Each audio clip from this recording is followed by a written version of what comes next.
Muito boa tarde. Eu penso que este dia de hoje, este dia de hoje tem sido extremamente rico e têm surgido ideias muito interessantes e, sobretudo, tem havido um ambiente de, eu diria que a palavra talvez mais correta é liberdade, quer dizer, das pessoas exprimirem aquilo que estão a pensar, e isso é muito importante, é muito gratificante e penso que é essencial para abordarmos um problema que tem a sua complexidade. Eu gostaria de apresentar 3, 4 slides para tentar racionalizar um pouco aquilo que se passou nestes temporais que, de certo modo, estão na origem, ou pelo menos estão em parte na origem daquilo que tem sido a mobilização em torno desta problemática nos últimos tempos. Aquele slide que está ali é deste último relatório do IPCC, que foi publicado há 2 dias, e é interessante porque, bom, é um aspecto mais científico, mas reparem que aqueles pontos que ali estão, aquelas observações, são obtidas por 2 métodos independentes, a subida do nível médio do mar, desde 1990 até praticamente há poucos anos, há 2 anos, por 2 métodos diferentes. A preto está aquilo que se obtém com marégrafos. Nós temos um excelente marégrafo em Cascais, em Portugal, e as outras indicações a azul é através de satélites. E, portanto, estão a ver que há uma concordância bastante grande e, sobretudo, há uma concordância em relação das observações, em relação às projeções que foram feitas no primeiro, no segundo, no terceiro e no quarto relatório, que estão em cores diferentes. Estão a ver que a incerteza tem baixado. A amarelo era o primeiro relatório, a azul, aqueles triângulos, a azul, o segundo relatório, até ao quarto relatório. Portanto, enfim, é qualquer coisa que é robusto. Há muitas coisas que não são assim tão robustas, mas no que respeita à subida do nível médio do mar, pensa-se que se tem uma compreensão bastante boa disso. Agora, em relação aos temporais,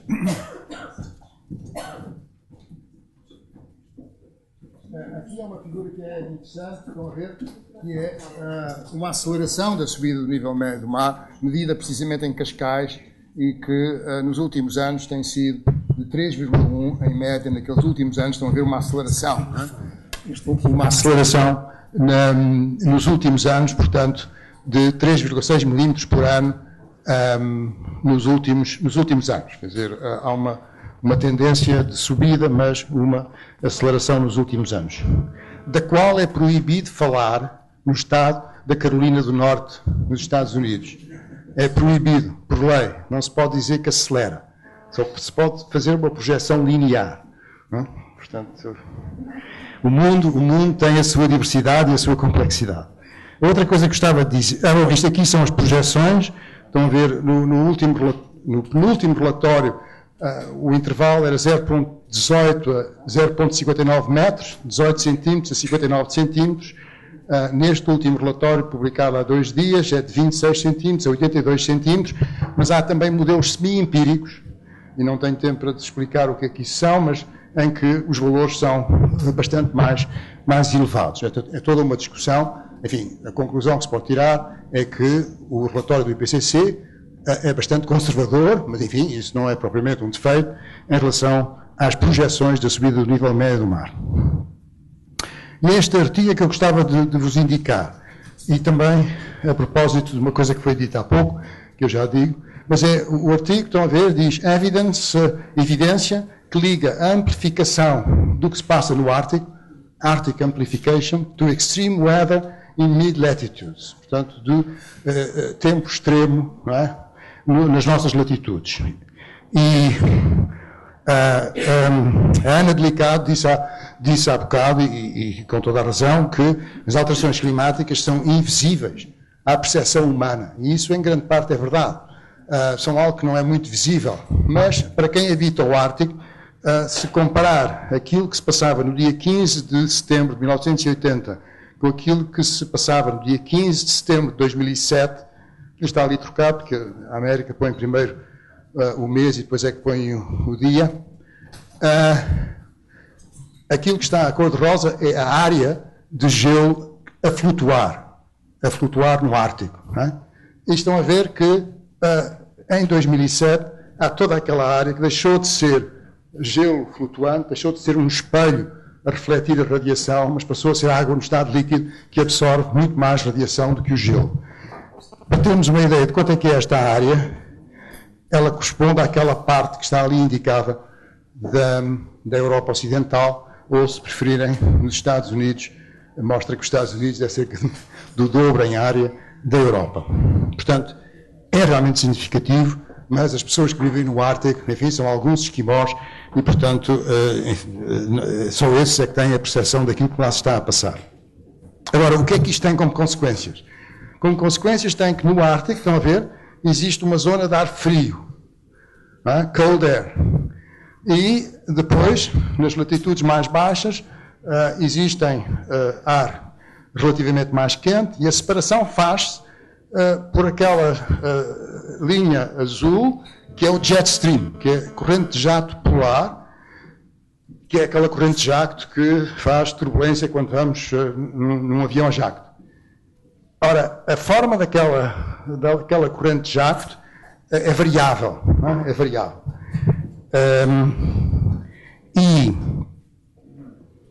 Normalmente ela oscila pouco, e está lá para cima, nas latitudes elevadas. Mas, por vezes, estas ondas chamam-se Rossby Waves, mas enfim, é só um nome, estas ondas vêm cá para baixo. Vêm cá para baixo e vêm muito para baixo, e às vezes até se destacam, e destaca-se uma massa de ar frio, mas vêm muito para baixo. Agora, o que acontece é que os temporais acompanham aquela corrente de jato. Por outras palavras, as superfícies frontais são como que empurradas, puxadas pela corrente de jato. E, portanto, se nós olharmos, por exemplo, para uma previsão das correntes de jato num site qualquer, não é? da internet, vocês têm uma ideia muito clara do tempo que vai fazer. E, ultimamente, o que se tem observado é que estas ondas de Rossby vêm muito cá para baixo, estão a ver que fazem este percurso até à Península Ibérica, vão até aqui assim à zona da Madeira e, portanto, isto bloqueia, quer dizer, não muda, e, portanto, as tempestades fazem este circuito, vêm por aqui, e depois deixam bastante quantidade de água e, evidentemente, temporais muito fortes na nossa costa.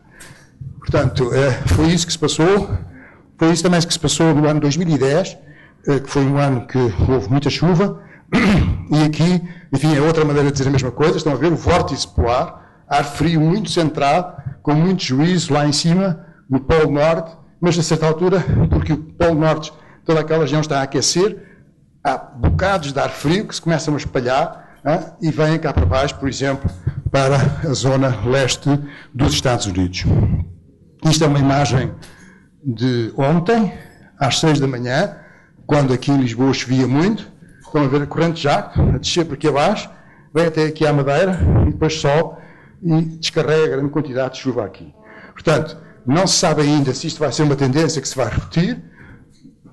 Há pessoas que dizem que sim, há pessoas que dizem que não, mas, enfim, é algo que é muito importante seguir no futuro. E agora ia fazer alguns breves, comentários sobre aquilo que foi dito. E uma das coisas que gostaria de dizer é que, uma coisa que aprendi recentemente, é que os danos causados pelo mar nas infraestruturas, nas casas e outros equipamentos da orla costeira, não são suscetíveis de ser segurados pelas companhias de seguros. E eu ontem, por causa de um outro projeto, com a Associação Portuguesa de Seguros, estava lá com o presidente dessa Associação Portuguesa de Seguros, o Dr. Pedro Seixas Val, e perguntei-lhe, mas então porquê é que isto acontece? Sabe, isso acontece porque as zonas costeiras não satisfazem a dois princípios fundamentais do setor segurador. E quais são esses princípios? É o princípio da aleatoriedade e o princípio da mutualização dos riscos. E porquê que, sendo os eventos na zona costeira tão aleatórios, não satisfaz ao princípio da aleatoriedade? Sabe, é porque o viver na zona costeira, o ir para a zona costeira, é uma decisão pessoal. Portanto, é uma zona que é privilegiada, quer dizer, não é a mesma coisa do que viver num vale. Também ouvimos há bocado que as pessoas vivem, sobretudo, nos vales e na zona costeira. Portanto, no vale admite-se a mutualização entre as pessoas, não é? No sentido de haver um seguro. E nas zonas costeiras não. Portanto, no fundo, aquilo que estamos a falar aqui bom, isto não foi sempre assim, porque também ouvimos esta manhã o Dr. Pedro Prista a dizer-nos que no Algarve, não é? Disse-nos que no passado, no Algarve, se dizia que as pessoas que escolhiam ir viver para o litoral eram ou parvos, ou ausentes, ou menores. Portanto, o que nós estamos é perante uma transformação social gigante, à escala mundial, em que as pessoas passaram a saber usufruir, não é, das zonas costeiras. E, portanto, temos as consequências todas disso, mas estão a ver, ainda temos os resquícios desse aspecto da mutualização do risco. Portanto, é um problema, no fundo, de mutualização do risco. E, a propósito da mutualização do risco, uma questão que eu gostaria de mencionar é a assimetria que existe entre a atribuição de responsabilidades de licenciamento de obras na zona costeira e de partilha de custos de reparação e proteção, designadamente quando o licenciamento é mal feito, ou seja, é feito em locais com elevada vulnerabilidade. Portanto, a pergunta, eu não vou dar a resposta, é só uma pergunta. A pergunta é em que medida é que é possível gerir a zona costeira sem haver uma corresponsabilidade entre as entidades licenciadoras e os custos envolvidos num mau licenciamento, ou seja, num licenciamento que implica depois custos acrescidos para todos nós. Enfim, lá está, a tal mutualização dos custos, não é? Aquilo que também se foi referido como os direitos adquiridos, não é? A questão dos direitos adquiridos. Depois, outro aspecto também que gostaria de referir, e que não vou, enfim, propriamente elaborar muito, mas é que todos nós somos conscientes que a costa é dinâmica, e é cada vez mais dinâmica. As alterações climáticas só vêm enfatizar um pouco esse dinamismo, fala mais dinâmica ainda, e é uma coisa que é relativamente frequente na nossa costa, é o recuo. Há zonas da nossa costa que estão a recuar por ano cerca de 6 metros. 6 metros de recuo. Bom, então o que é que acontece? Acontece que nós temos a legislação do domínio público marítimo, que aliás foi uma legislação inovadora, a nível europeu no final do século XIX, e como é que se calcula o domínio público marítimo? Bom, é a partir da linha da praia-mar, para o interior, não é? É a partir dessa linha. Mas se a costa recua, bom, essa faixa vai para o interior, e a certa altura invade terreno particular, não é? Propriedades que são privadas. Bom, e o que é que acontece? Bom, o que acontece é que a legislação diz que o proprietário tem que continuar a dar direito de serventia, não é? Simplesmente, será que o proprietário aceita isso? Em que medida é que os proprietários são conscientes desta problemática? Não é? Portanto, em que medida é que a nossa legislação está, digamos, a internalizar toda esta dinâmica, até certo ponto nova, mas não totalmente nova, sobre as zonas costeiras. Finalmente, a informação, a comunicação e o conhecimento. Pessoalmente, eu não acredito que seja possível progredir na gestão da nossa orla costeira sem um esforço muito sério no que respeita à informação, à comunicação e ao conhecimento. Penso que essa é realmente a chave do problema. E é uma coisa que é curiosa, é que nos anos 80 e 70 havia umas brochuras sobre o litoral, que eram distribuídas, que até foram distribuídas pelo Expresso. A gente tinha lá umas brochurazinhas que informavam sobre o litoral. Pode parecer ridículo, mas não é ridículo. Quer dizer, porque as pessoas têm que ser informadas, não é? Mas todas, não é? Quer dizer, não é só um setor ou outro setor. E hoje em dia é tão fácil fazer isso através dos meios da internet, não é? Portanto, esse aspecto é absolutamente crucial. Desafios para o nosso país. Foi aqui uma coisa também que se falou muito, foi hold the line. Não é? Hold the line. Ora bem, hold the line foi aquilo que os holandeses fizeram. E a line é de 1990. Portanto, 1990, eles dizem que é guerra. Nós não recuamos 1 centímetro de 1990. Ora bem, nós não conseguimos fazer isso, não é?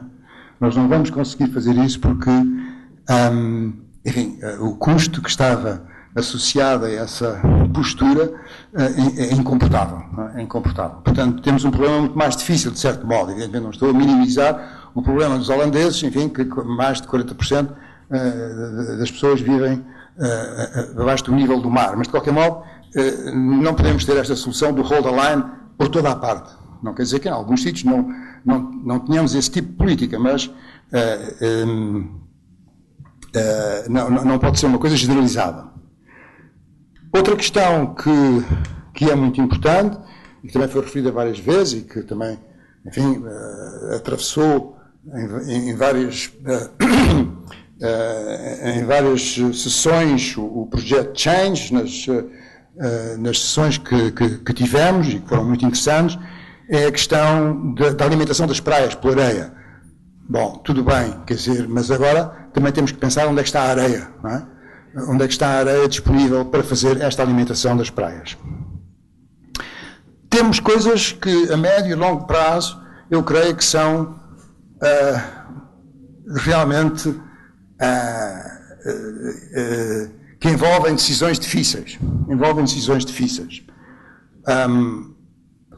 Eu diria a Ria de Aveiro. A Ria de Aveiro, mais tarde ou mais cedo, vai envolver uma decisão difícil. Porque aí vamos ter que dizer, bom, vamos fazer tudo o que é necessário para que a Restinga não se parta, para que não haja uma comunicação entre o mar e a ria, ou não. Mas se decidirmos defender a todo o custo, hold the line, a Ria de Aveiro, bom, os custos vão ser bastante elevados. Quanto é que isso vai custar? Portanto, há decisões deste caráter que penso que é importante começarmos a equacionar e, sobretudo, a equacionar em termos de custos e da manutenção das infraestruturas que for necessário construir para hold the line na Ria de Aveiro. Outro aspecto que é muito importante é a questão das infraestruturas, das tecnologias inovadoras. Portanto, em que medida é que poderemos fazer os tais quebra-mar destacados ou os bypasses. O bypass é uma coisa que se tem falado muito, tanto na Foz do Voga, em Aveiro, como também na Figueira da Foz. Bom, será realmente possível fazer isso ou não? E, portanto, também são decisões que enfim, sobre as quais penso que é muito útil haver pessoas que pensem nisso e que, sobretudo, haja uma participação neste processo. Em relação ao grupo de trabalho que estou a coordenar e que tem um prazo muito bem determinado, que é até outubro deste ano, fazer um relatório, existe uma comissão, um grupo de acompanhamento alargado, com mais de 20 pessoas, não sei exatamente o número, já tivemos uma reunião, tivemos várias reuniões do grupo, digamos, operacional, mais restrito, e são bem-vindas todas as contribuições que nos queiram dar e todas as ajudas que nos possam dar para este trabalho. Portanto, a nossa função é, efetivamente, refletir,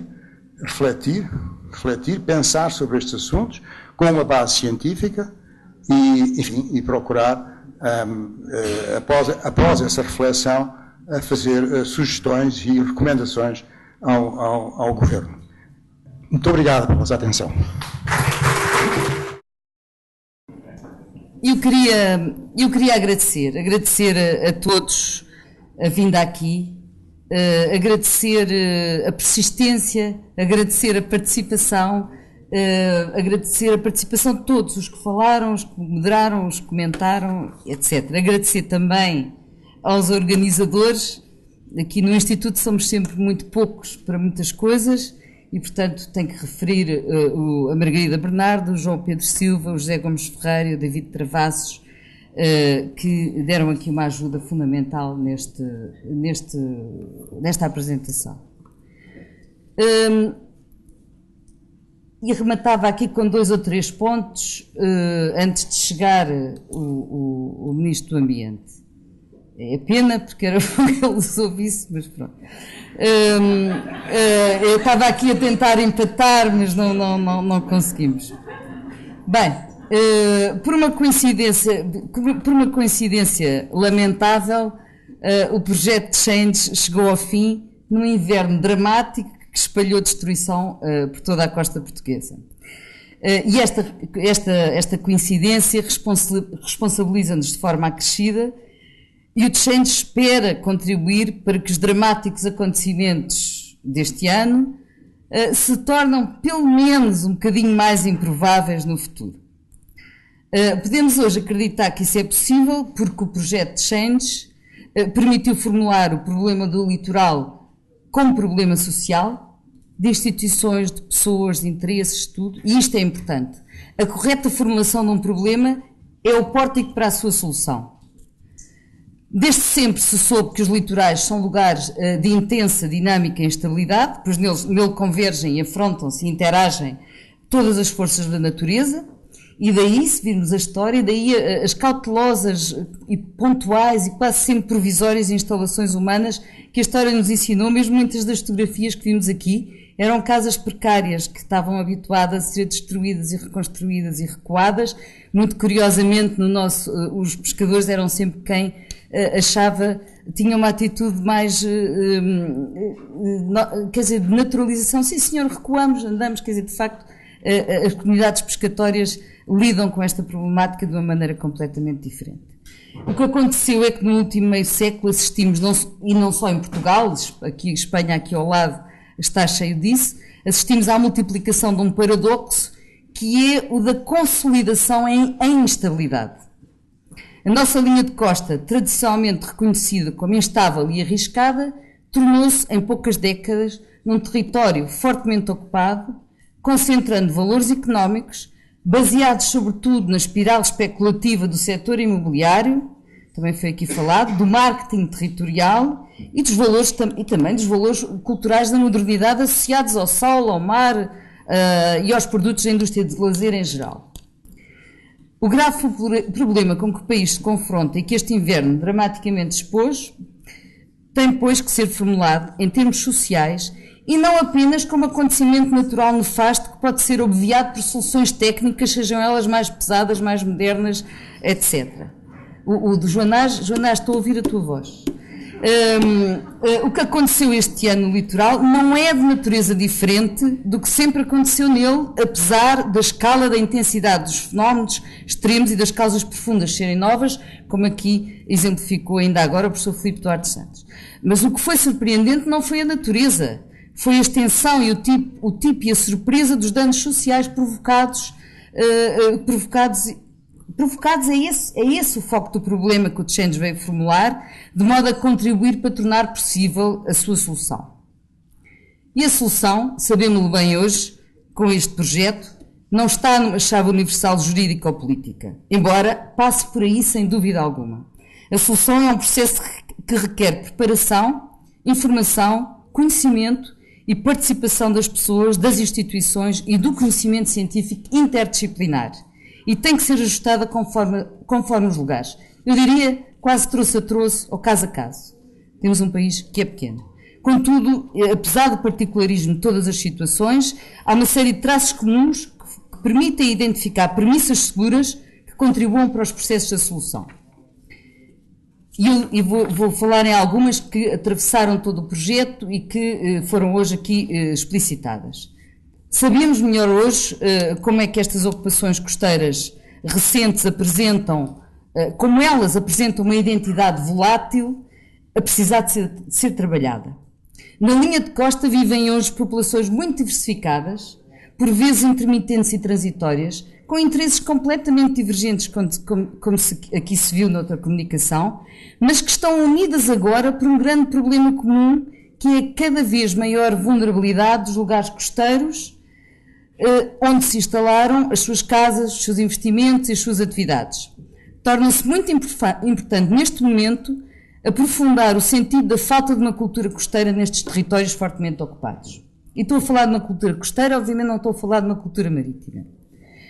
O segundo ponto é que sabemos hoje também melhor como o atual paradoxo urbanístico costeiro contou com a dinâmica caótica da estrutura institucional a todas as escalas, administrativa e jurídica, de âmbito nacional, regional e local, proporcionando assim uma condição favorável a múltiplas estratégias oportunísticas e, como sabemos, interferências clientelares que implicam, que afetam agora em cadeia toda a sociedade portuguesa. Isto também ficou, creio eu, bem explicitado. Uma terceira coisa é que sabemos também hoje melhor como é que a sobreposição de planos de várias escalas ao longo do tempo e ao sabor dos ciclos políticos curtos, dos ciclos políticos por vezes até demasiado curtos, não é? Tem dificultado a integração de políticas e estratégias de longo prazo e a definição de prioridades. Em quarto lugar, também sabemos que a prazo será insustentável impor a estabilidade à instabilidade costeira. E, portanto, nem o mar nem o clima são aqui partes de um qualquer processo negocial, eles são em condições inflexíveis e prementes. E isso foi aqui dito por praticamente todos os especialistas que falaram aqui hoje. Alveirinho e todo esse painel, e agora o Filipe, isto é uma matéria que ficou, de facto, clara. As medidas de socorro civil, apesar de muito importantes no curto prazo, não podem continuar a ser uma espécie, aqui utilizavam um termo tauromático, uma espécie de burladeiro das inevitáveis medidas de gestão costeira que têm que ser pensadas a médio e a longo prazo. O dramático problema das ocupações costeiras em Portugal, acentuado pela erosão costeira e agravado pelas alterações climáticas, impõe mudança. Change era a ideia. Impõe promover processos de mudança, mas uma mudança que seja participada, cientificamente informada e baseada em comunicação científica robusta, transmitida por entidades mediadoras, constituídas com base em confiança e credibilidade. Neste sentido, os resultados do Change sugerem, primeira coisa, o reforço da ciência e do conhecimento. Sem um conhecimento muito mais desenvolvido dos contextos físicos, sociais, económicos e jurídicos, não é possível pensar em participação e sem esta não é possível pensar em eficácia de medidas e, portanto, de mudança. O país dispõe, aliás, para abordar o problema costeiro, de sólidos recursos científicos e informativos, desde que não os cerceie ou esteja sempre a descontinuar, como tem acontecido com o caso do Ciarlo, e tenho pena que o Ministro não esteja aqui, mas depois vou-lhe dizer pessoalmente, porque efetivamente o Ciarlo é uma base de dados extremamente importante que tem que ser reativada. E não pode agora ser interrompida. Falou-se aqui hoje da importância da monitorização, a importância, e esta monitorização tem que ser consistente a todos os níveis, incluindo a tal carta de riscos, que só está a 1/4 e devia estar nos 4/4 feita, não é? E esta é uma questão fundamental, que eu penso que deveríamos insistir todos e repetir à exaustão, agora quando o Ministro vier. E, portanto, o segundo aspecto é o reforço daquilo que chamamos aqui, e que temos trabalhado neste projeto, que é o reforço dos mecanismos de governança adaptativa. O litoral precisa de medidas de curto prazo, mas de políticas de longo alcance. E isso requer um processo de mudança que garanta a ligação entre ambas. A caracterização desse processo de governança adaptativa é, digamos, o elo que faltava, o missing link, e que o Change vem propor. Trata-se de instalar processos de mediação informada, com equipas interdisciplinares que promovam progressivamente o envolvimento de todas as instâncias necessárias. E estas estruturas de mediação e mobilização para uma governança adaptativa deveriam apoiar-se num compromisso institucional envolvendo as universidades. São as universidades, as entidades que as populações reconhecem como mais requeridas e fiáveis, apesar dos problemas que as universidades hoje também atravessam, de facto ainda têm um capital de confiança muito grande por parte das populações. Portanto, dizia eu, envolvendo as universidades, envolvendo a administração central, regional e local, as ONGs e as instâncias comunitárias, porque há programas para isso e a própria Agência Ambiental do Ambiente pode intervir nisto. E isso acontece já muitos esta questão da governança adaptativa com estes processos de mediação já acontecem na Holanda e na Inglaterra e noutros países, até aqui na vizinha Espanha. Portanto, não é preciso inventar a roda, o que é preciso é fazê-la rodar nas estradas portuguesas e já agora vencer-lhes as curvas, não é? Uma terceira coisa que também foi aqui falada e que eu recupero aqui como ideia, é a questão da adaptação regenerativa, que foi falada pelo Gil e pelo João, a adaptação regenerativa das instituições, mais a memória institucional e não desfazer equipas. E porque realmente os técnicos precisam de estabilidade para lidar com a instabilidade do litoral. E isso é uma coisa que nós sentimos ao longo deste processo, deste projeto, foi a fragmentação, o desmembrar das equipas dentro do Ministério, que passam de uns lados para os outros, e isso acaba por não trazer essa tal memória institucional que é fundamental e acaba por criar aqui um problema gravíssimo para a tal adaptação regenerativa. Era muito importante, falou-se aqui dos planos de bacia, porque estavam a funcionar bem, mas agora já não vai haver uma outra geração de planos de bacia tal como a outra foi feita. Portanto, vamos ver, esta é uma matéria extremamente importante. E depois, por fim, acho que aproveitar a conjuntura do momento, ou como diria o Ribeiro de Teles, a fissura no sistema. Não é? Que ele dizia, foi sempre a minha vida política, foi sempre a aproveitar as fissuras nos sistemas. Agora que vem o Ministro, só vai ouvir o momento propício à mudança. O momento propício, era o meu último ponto, aproveitar a conjuntura, porque este momento é um momento propício à mudança. Porquê? Porque se reúnem aqui, além de ter chegado o Sr. Ministro de Saúde, reúnem-se aqui, neste momento, 3 condições que evidenciam aquilo que podemos chamar uma nova centralidade da zona costeira. A primeira é a premência dos problemas. Uma premência que é transversalmente reconhecida, tanto pelos decisores como pelos atores sociais afetados, gerando a necessidade consensual de mitigação e adaptação aos efeitos erosivos e climáticos. E isto é muito importante, quando nós dizemos aqui que as pessoas estão unidas por um mal comum, que neste momento é a afetação que estão a sofrer, é o momento certo para trazer este problema para cima da mesa e tratá-lo seriamente. Ele está na agenda política, apesar do Sr. Ministro não me estar a ouvir.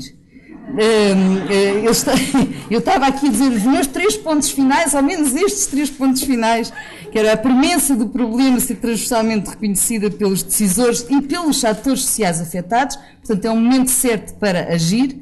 A segunda coisa, a necessidade de equacionar gastos públicos num quadro fortemente restritivo de crise e cortes, portanto vai ter que haver aqui estratégia, planeamento de prioridades e essa necessidade, e isso vai ter que ser explicado às pessoas. As pessoas não podem estar a ver cortes num lado e depois grandes investimentos para assegurar se calhar 2 ou 3 casas ou 2 ou 3 torres, portanto isso tudo é um segundo aspecto, é uma segunda condição que é boa para trazer uma série de outras medidas políticas para a mesa nesta matéria. E a terceira é a preparação de uma nova geração de POCs mais consistente, com uma aplicação e uma melhor aprendizagem nas formas de intervenção da costa e com acompanhamento institucional, e volto agora aqui a dizer o que disse há pouco, que é muito importante não desfazer equipas que já existem e que têm uma memória institucional que é fundamental também para acompanhar estes processos de planeamento. E eu até ia buscar alguns reformados do Ministério, já que neste momento é tão difícil recrutar gente. Mas esta foi para que me lembrei agora. Portanto, porque estou a ver aqui alguns reformados que são fundamentais, que têm que continuar a trabalhar, porque têm o conhecimento, o know-how que é necessário neste momento, numa altura em que, efetivamente, o Ministério está a necessitar Bem, termino agora. Já fiz os agradecimentos, fizemos o change, façamos agora todos a mudança. Muito obrigado.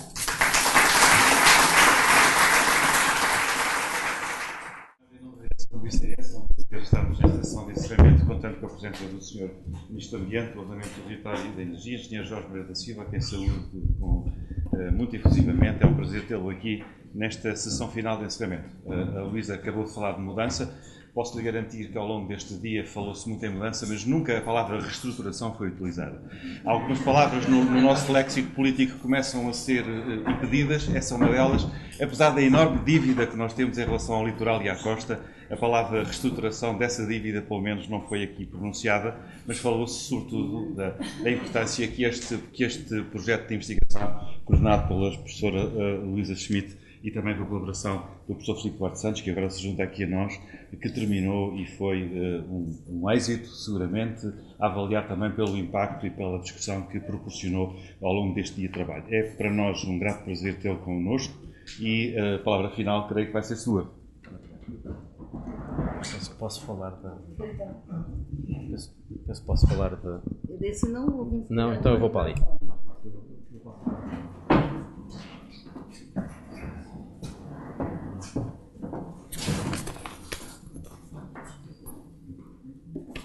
Sou José Luís Cardoso, sou Luísa Schmidt, professor Filipe Duarte Santos. Eu quero naturalmente agradecer o convite. O Secretário de Estado do Ambiente esteve no arranque desta sessão. Eu fui acompanhando pela comunicação social a preparação da conferência e depois, ao longo do dia, várias reportagens que foram saindo. De facto, este seminário teve um enorme impacto e acho que foi muito importante que tivesse tido este impacto, uma vez que é precisamente numa alteração de paradigma que radica a importância deste estudo. Eu tive a oportunidade de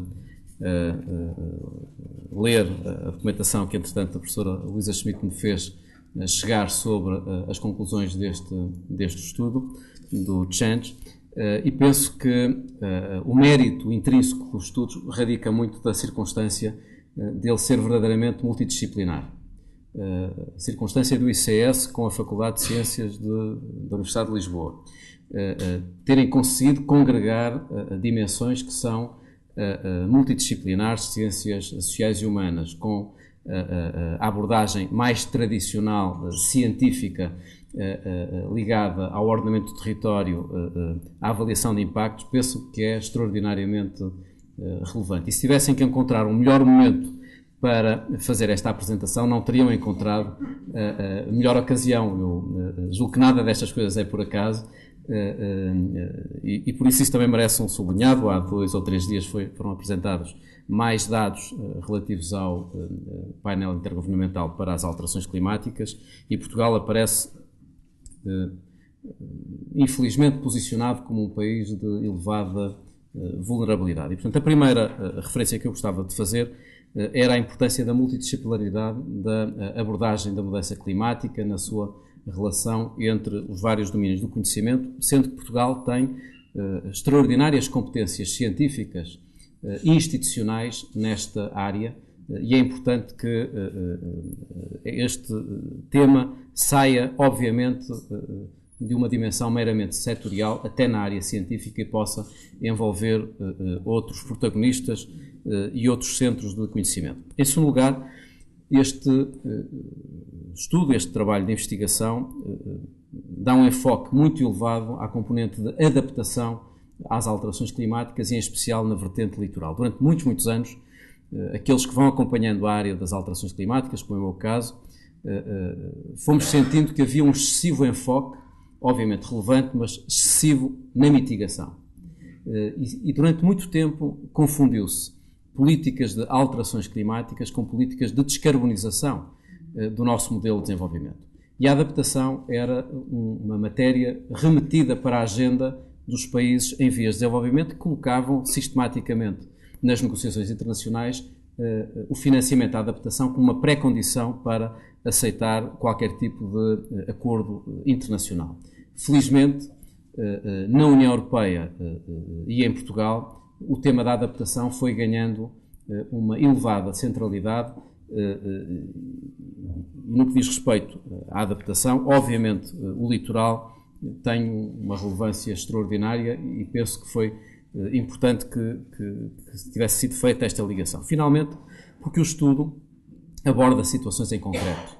A circunstância de terem encontrado 3 zonas, 3 regiões, 3 localidades para análise tem um valor muito grande, porque dá uma dimensão prática ao nível das vulnerabilidades, mas também ao nível da percepção do risco, que não é embrulhada numa média nacional. Existe uma abordagem com uma amostra específica em relação a 3 localidades que têm, obviamente, uma realidade diversa do ponto de vista do impacto, e até por isso é importante olharmos para os resultados e a comparação desses resultados. Eu registrei bem algumas das conclusões. Algumas estão em linha com aquilo que esperávamos, mas outras revelam um nível de percepção e de preocupação muito superior àquilo que se ia julgando a partir de outros estudos sobre sensibilidade ambiental, sobre percepção ambiental. Significa, portanto, que está ainda muito presente o que foi acontecendo nos últimos anos, em especial neste ano, sendo evidente que este estudo não aborda esta última amostra deste inverno. Tenho a certeza que se o estudo tivesse envolvido as últimas intempéries, que o nível de percepção do risco seria obviamente diversa. Finalmente, porque o estudo permite fazer uma ligação direta entre 3 domínios de política pública que hoje devem merecer uma grande relevância: a mudança climática, as políticas do litoral e as políticas de ordenamento do território. E penso que é indispensável que estas 3 dimensões possam ser integradas quando existe uma formulação de políticas públicas, porque obviamente as decisões que tomarmos sobre o ordenamento do território têm uma incidência elevada sobre as políticas de adaptação às alterações climáticas, assim como as decisões que forem tomadas sobre o ordenamento do território têm uma elevada implicação nas políticas de proteção do litoral. E também, diria, que as políticas de definição de metas e objetivos globais para a redução das emissões, que envolve muito da política energética, felizmente hoje concentrada no mesmo Ministério, tem uma implicação elevada na adaptação e nas questões ligadas ao litoral. E por isso aproveitei a última crise para... porque as crises devem ser, obviamente, sempre aproveitadas como uma oportunidade para reposicionar algumas políticas e até contribuir para uma alteração de paradigma. Fui aproveitando essa crise para denunciar a circunstância de muitos criticarem as políticas que vamos desenvolvendo na aposta nas energias renováveis, na descarbonização do modelo de desenvolvimento, não percebendo muitas vezes que é precisamente através de políticas que envolvem algum investimento na descarbonização do modelo de desenvolvimento que poderemos preparar atempadamente a redução destes riscos. Mas eu gostava de deixar, sem os querer maçar, até porque o principal objetivo da minha vinda aqui era o de sublinhar o mérito deste estudo, mas gostava de aproveitar para deixar 2 ou 3 mensagens relacionadas com estas 3 políticas: alterações climáticas, litoral e ordenamento do território. Porque estamos num momento único, que há muito tempo não se vivia, de tomada de decisões nestes 3 domínios. Neste preciso momento, o Parlamento está a votar ontem e continuará a votar para a semana a Lei de Base da Política de Solos, Ordenamento do Território e Urbanismo, e não é possível perspectivar políticas de desenvolvimento sustentável que não beneficiem de uma alteração de paradigma no ordenamento do território.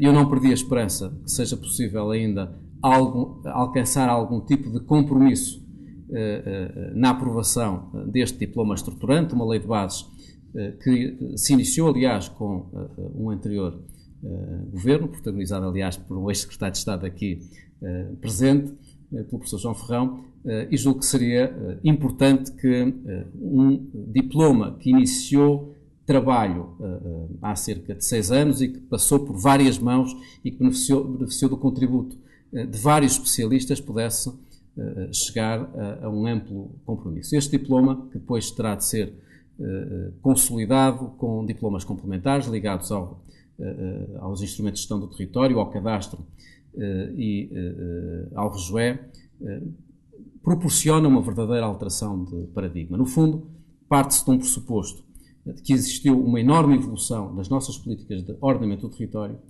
mas que essa evolução não dispensa uma alteração de fundo, uma vez que continuamos a enfrentar problemas relacionados com a sobreposição de planos, com a incapacidade de comunicação entre os planos, com uma desarticulação do modelo de desenvolvimento de municípios vizinhos, com políticas expansionistas do urbanismo, que são anacrónicas, tendo em atenção um modelo de financiamento que já não é mais suportável pelo acesso ao crédito fácil e pela circunstância de se continuar a assumir a biodiversidade como a proteção da biodiversidade como um ónus que recai sobre as populações que devem ter como função objetivo também o de proteger esses territórios sem que isso resulte para essas populações numa diminuição da qualidade de vida e do acesso ao progresso e ao crescimento.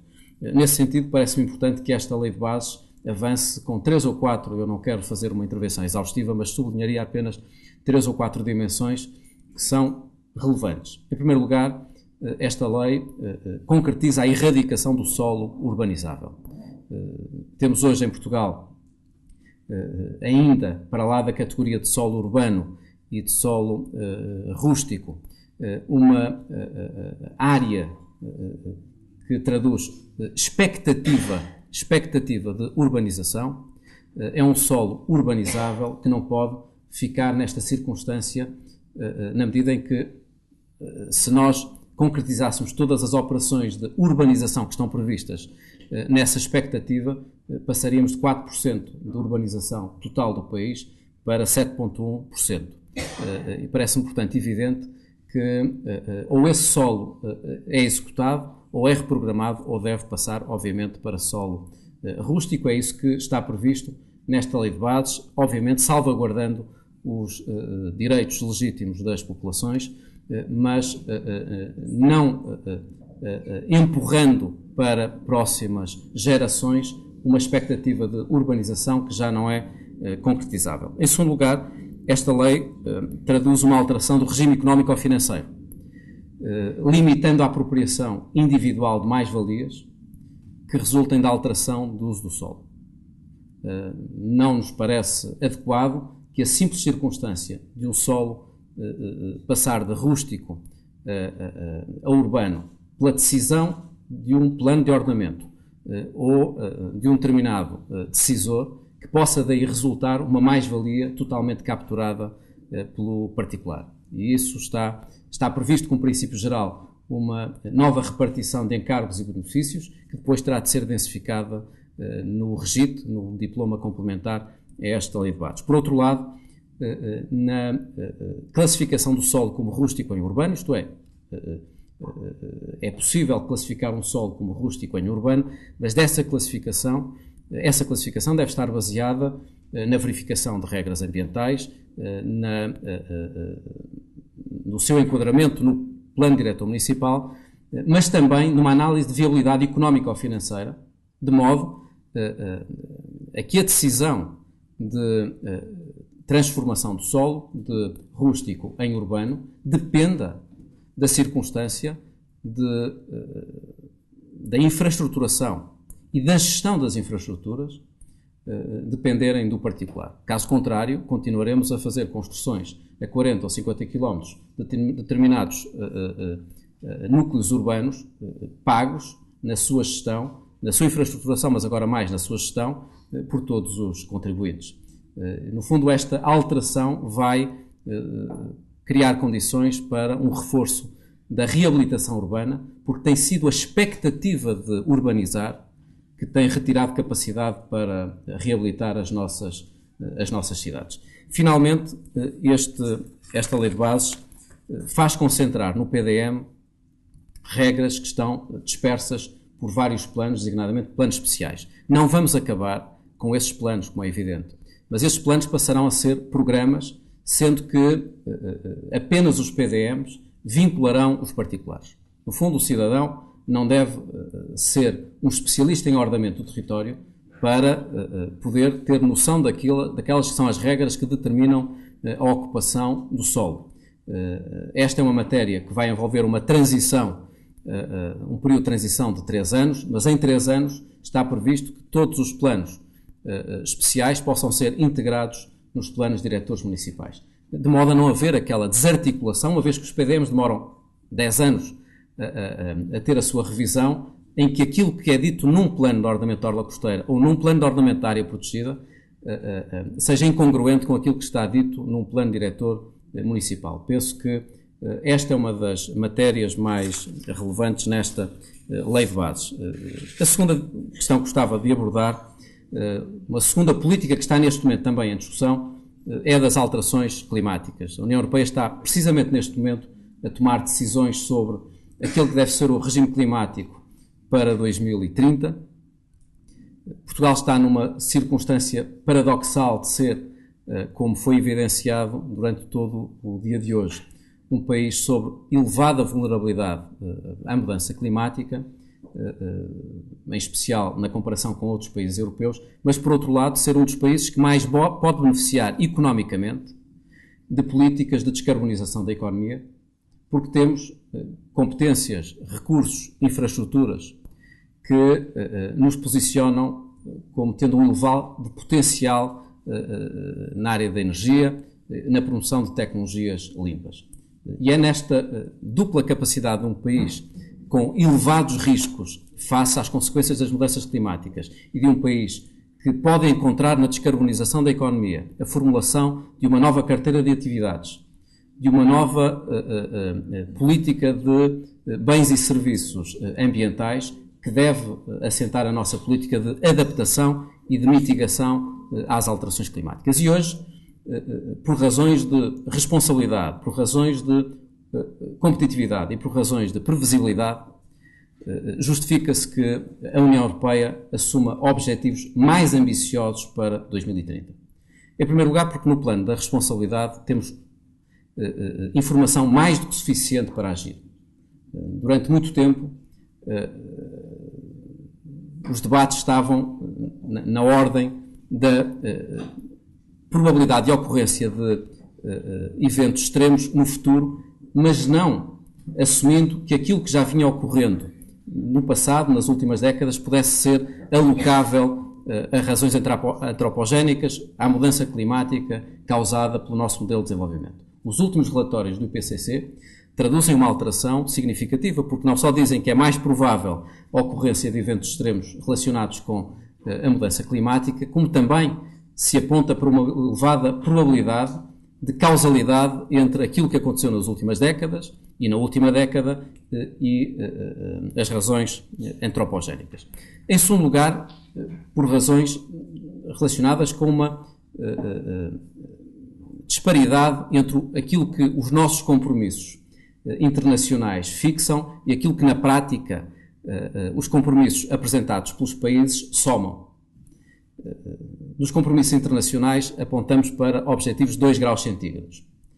Mas se somarmos todas as metas que os países foram apresentando no contexto pós-Kyoto, teremos um aumento da temperatura de 3,6 graus e não um controle da temperatura em 2 graus centígrados. E, portanto, estamos perante aquilo que é um verdadeiro emissions gap e, portanto, por razões de responsabilidade, é importante assumir novos objetivos. Mas também por razões de competitividade.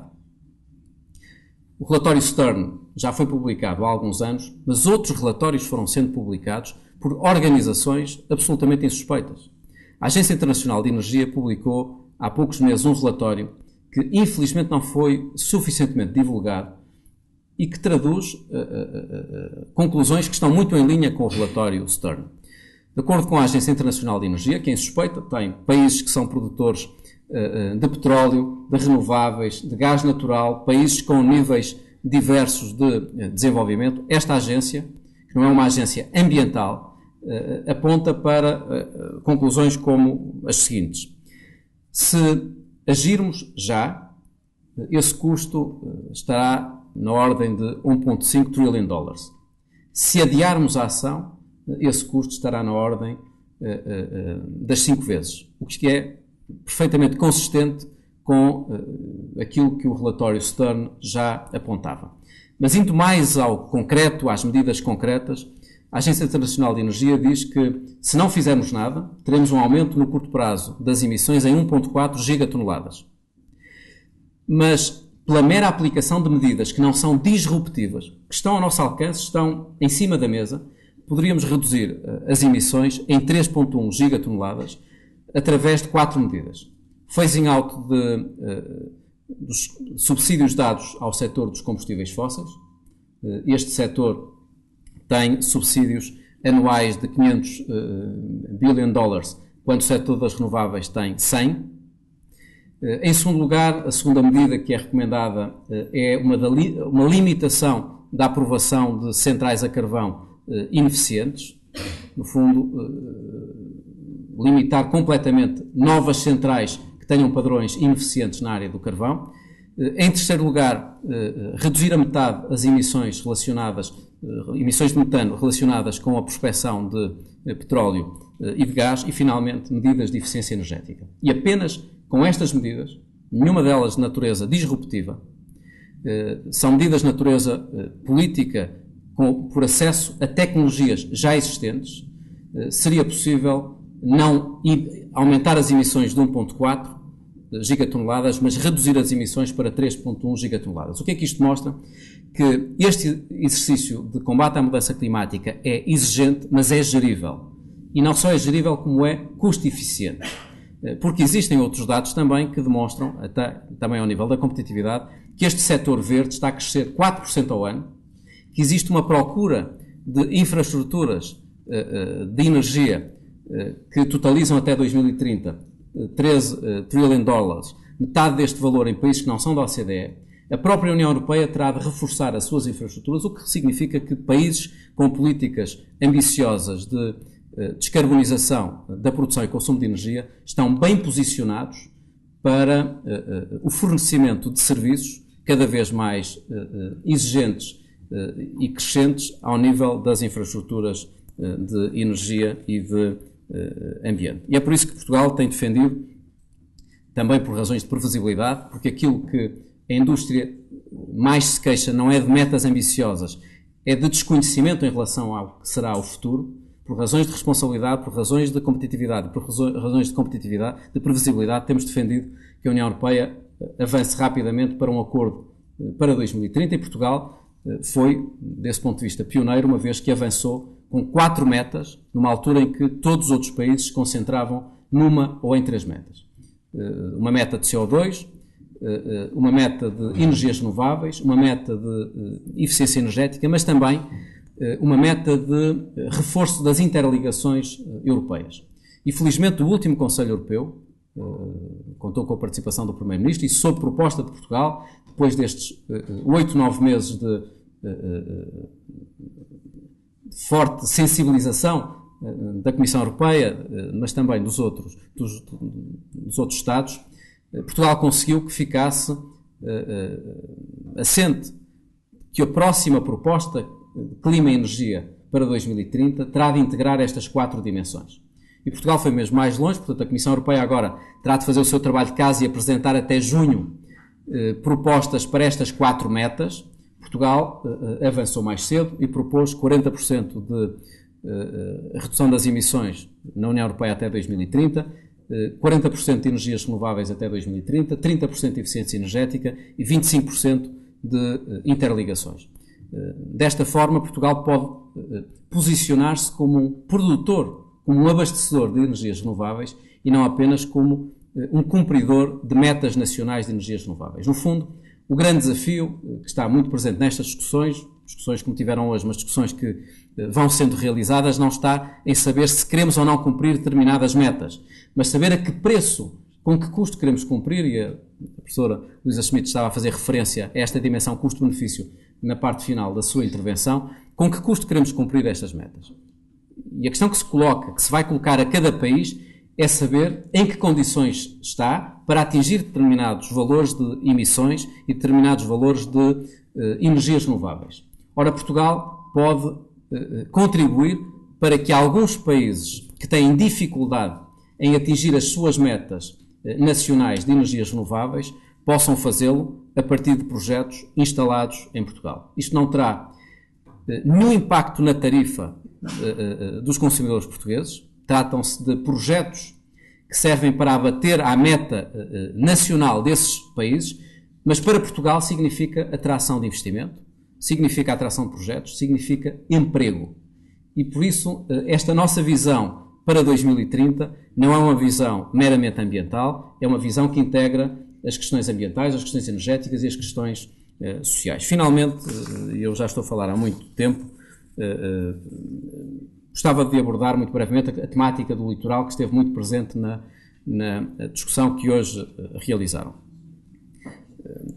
Portugal tem um conjunto de riscos que estão identificados no estudo que li, 25% de risco de erosão, 67%, o professor Filipe Duarte Santos tem sublinhado até à exaustão estes números, 67% de risco de perda de alguma parte do território em Portugal, uma costa que está artificializada em 14%, no fundo tudo resulta da pressão urbanística que coloca 80% da população no litoral, mas também destes novos fenómenos de agravamento da mudança climática. Estamos a trabalhar em 3 planos, um plano que está relacionado com o presente, com a ação, mas gostava obviamente de falar um pouco, pelo menos antecipar, porque foi isso que esteve muito em causa no estudo que foi realizado, aquela que deve ser a formulação de políticas pós-plano de ação que está em curso. Depois de uma reprogramação que acabou por ser longa do plano de ação do litoral, estamos neste momento em condições de passar à ação, concretizando as tais 300 ações que totalizam 300 milhões de euros este ano e no próximo. Não faltam, neste momento, condições para que se concretizem estas ações, e esta é uma matéria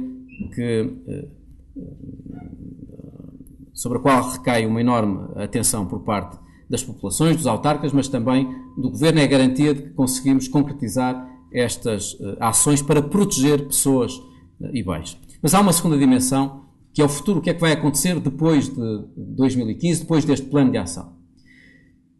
E para garantir que os próximos POCs, os próximos planos de ordenamento da orla costeira, traduziam verdadeiramente uma nova geração de POCs, foi decidido que, pelo meio, faríamos uma revisão da Estratégia Nacional de Gestão Integrada da Zona Costeira.